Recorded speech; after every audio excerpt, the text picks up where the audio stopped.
Selamat sejahtera pelajar, saya Syukur Kartik, Guru Pengajian Perniagaan Pusat Tingkatan 6 SMK Tinggi Setapak Kuala Lumpur.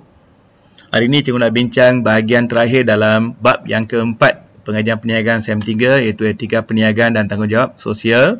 So dalam bahagian ni kita akan bincang peranan agensi. Okey, dalam bahagian sebelum ni kita dah bincang berkaitan dengan warga korporat dan juga hak pengguna yang ada 8 kan. Okey.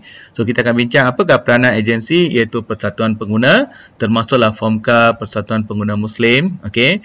Dan yang kedua kementerian, agensi yang berkenaan, dan ketiga Better Business Bureau dan Tribunal Pengguna. Okey. So kamu hanya perlu tahu 3 saja, okey, iaitu persatuan pengguna, kementerian, agensi, tribunal pengguna. Better business ni tak perlulah, okey, sebab memang tidak diamalkan di Malaysia lagi ya, memang tak ada di Malaysia.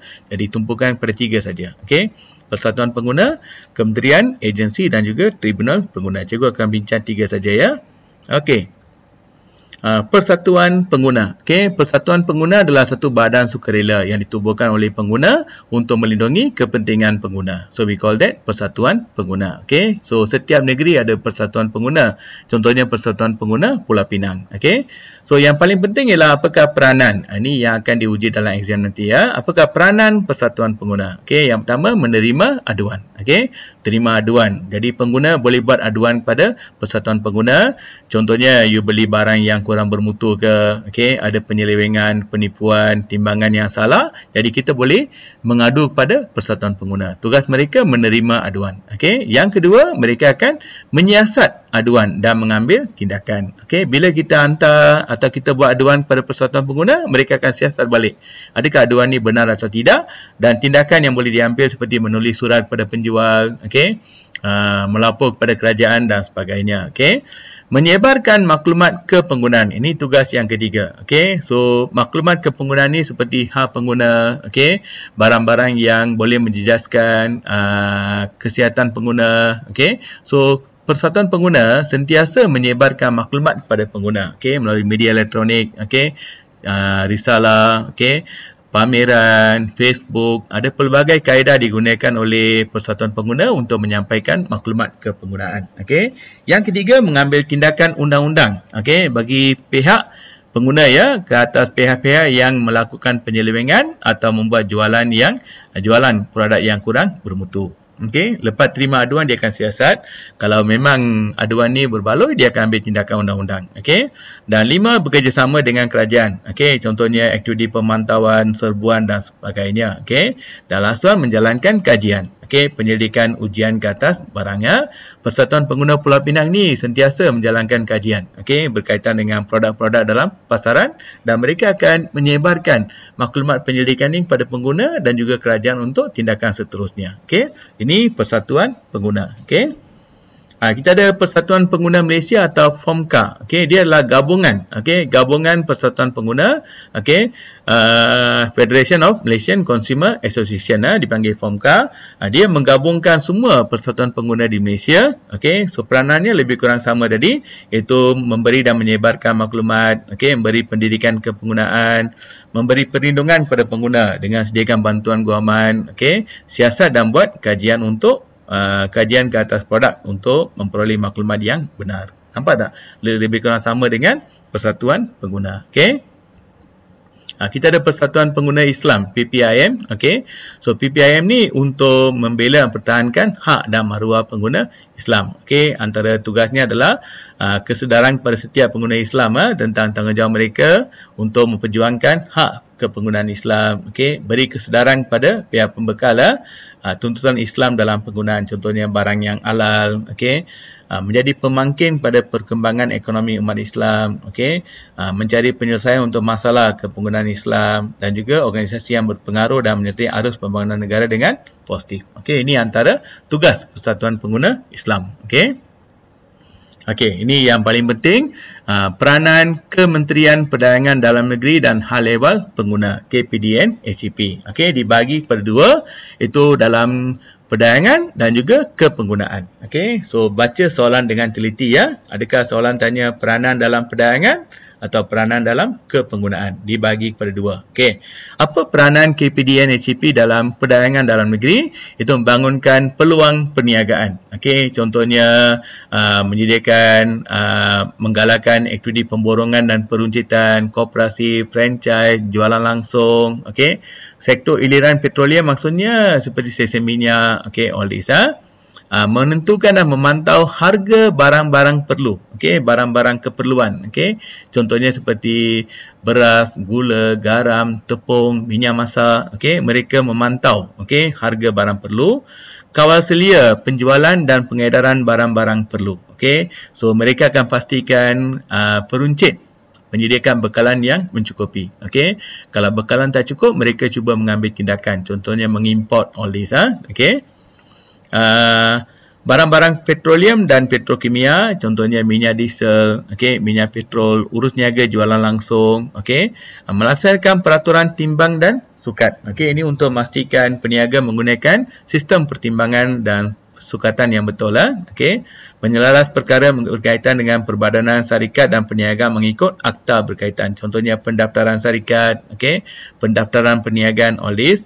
Menggalakkan amalan tadbir urus korporat yang baik. Okey, pastikan syarikat ni mengamalkan tadbir urus yang sepatutnya. Okey, dan last one ialah sistem perlindungan harta intelek. Okey, jadi kalau seorang tu mencipta sesuatu, mereka boleh patentkan. Okey, patentkan ciptaan mereka dan ini dilindungi oleh sistem perlindungan harta intelek di bawah Kementerian Perdagangan Dalam Negeri dan Hal Ehwal Pengguna. Okey, ingat ada 7. Okey, peluang perniagaan, kawal selia harga barang perlu, okey, memantau harga, mengawal selia pengedaran, okey, timbang sukat, okey, perbadanan, amalan tadbir urus dan juga harta intelek. Okey.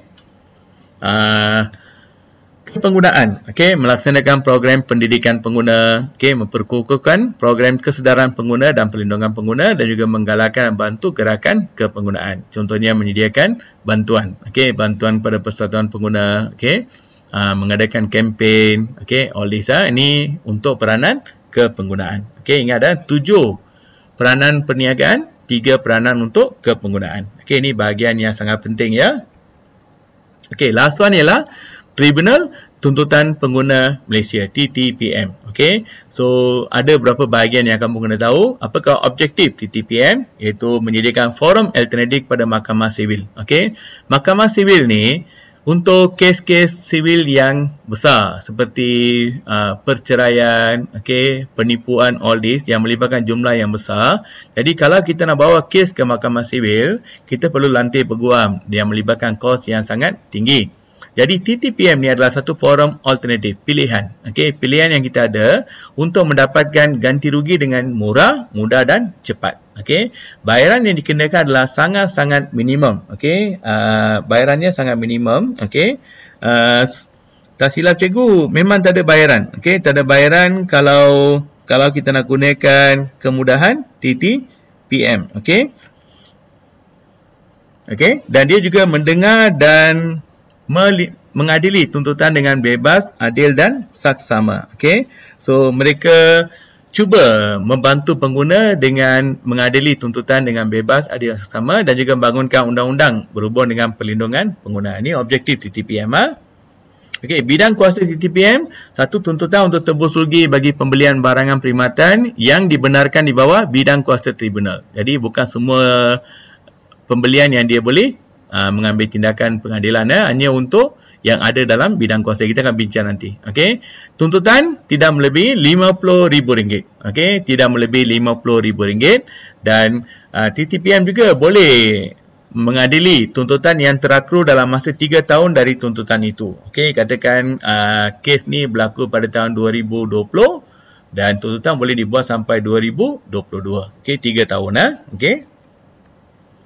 Okey, jenis tuntutan yang boleh dikemukakan, kegiatan perniagaan yang mengelirukan. Okey, maksudnya peniaga cuba buat perniagaan yang confuse. Okey, confusekan pengguna, tidak adil atau representasi palsu. Maksudnya bagi maklumat yang palsu. Okey, penjualan barang yang membahayakan keselamatan dan kesihatan pengguna. Okey, hak terhadap pembekal kerana waranti tersirat tentang pembekalan barang. Ingat waranti tersirat ni kita ada boleh guna, okey, bebas dari kesulitan, okey, bebas dari gadaian semua kan.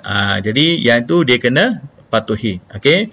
Kalau kita beli barang, kita menghadapi masalah, bolehlah kita tuntut daripada TTPM. Okey. Waranti tersirat tentang pembekalan perkhidmatan. Tadi barang, yang ni perkhidmatan. Perkhidmatan ni contohnya tuition, okey, perkhidmatan perundingan, perkhidmatan perubatan, perkhidmatan persolekan. All this kita layak mendapat tuntutan. Okey.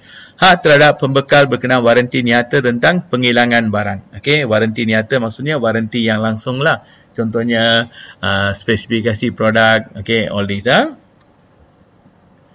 Okey, batasan bidang kuasa. Okey, yang mana dia tak boleh mengadili, okey, atau tak boleh dengar lah, okey. Satu, kecederaan diri atau kematian tak boleh, ini kes jenayah ya, okey. Mendapatkan kembali tanah atau apa-apa estate, okey. Ini kes mahkamah sivil, okey. TTPM tak ada kuasa. Pertikaian mengenai hak milik, okey. Pertikaian mengenai hak mana-mana orang di bawah wasiat atau kematian tak berwasiat, okey, ini pun berkaitan dengan mahkamah sivil, okey. Berkaitan dengan franchise, nama baik, goodwill, okey, rahsia perdagangan, ni bukan bidang kuasa TTPM, okey. Dan kadang-kala ada TTPM yang ditubuhkan khusus untuk bidang-bidang tertentu. Misalnya kita ada tribunal tuntutan pembeli rumah, TTPR. Jadi apa-apa isu berkaitan dengan pembelian rumah kena rujuk kepada tribunal tuntutan pembeli rumah. Tak boleh didengari oleh TTPM. Okey. Okey, inilah contoh tuntutan yang biasa dibuat oleh pengguna dari TTPM. Contohnya alat telekomunikasi, komputer, pakaian, barang kemas, okey. Tiket perkhidmatan awam, okey. Kenderaan, boleh difailkan di TTPM, okey. Cabutan bertuah, haiwan peliharaan, motosikal, jam, perabot, barang elektrik, okey. Agensi pembantu rumah, okey. Ubah suai rumah, perkhidmatan pelancongan, pakej perkahwinan, okey. All this boleh kita failkan di tribunal tuntutan, okey. Macam letupan yang berlaku menyebabkan ada yang mengalami kecederaan, okey. Kes yang tak boleh difail adalah contohnya seperti kes pembelian lembu untuk pelaburan, okey, pembelian anak pokok getah, pembelian ikan untuk pelaburan, pembelian cacing lintau untuk diternak, semua ni tak boleh. Okey, tak boleh bawa kes ni ke TTPM, okey. Okey, contoh soalan, huraikan 3 peranan persatuan pengguna. Okey, kamu dapat 6 markah, 1 peranan, 1 huraian, atau boleh bagi contoh ya. Nyatakan 4 peranan KPD dan HCP dalam perdagangan dalam negeri. Ingat tak keyword dia apa? Pantau harga, okey. Kawal selia, penjualan, barang perlu, okey. Lepas tu sukatan, okey, harta intelek, all this okey. 3 peranan KPD dan HCP dalam kepenggunaan. Okey, ini ada 3 je kan. Jadi kamu dapat 6 markah. Nombor 4, nyatakan 4 jenis tuntutan yang boleh dikemukakan pada tribunal tuntutan pengguna. Okey. Alright, itu aja pelajar. Jangan lupa subscribe, like dan share. Okey, jika ada sebarang komen atau masalah boleh letak di bahagian komen. Cikgu akan bantu kamu secepat yang mungkin. Okey pelajar, good luck. Bye.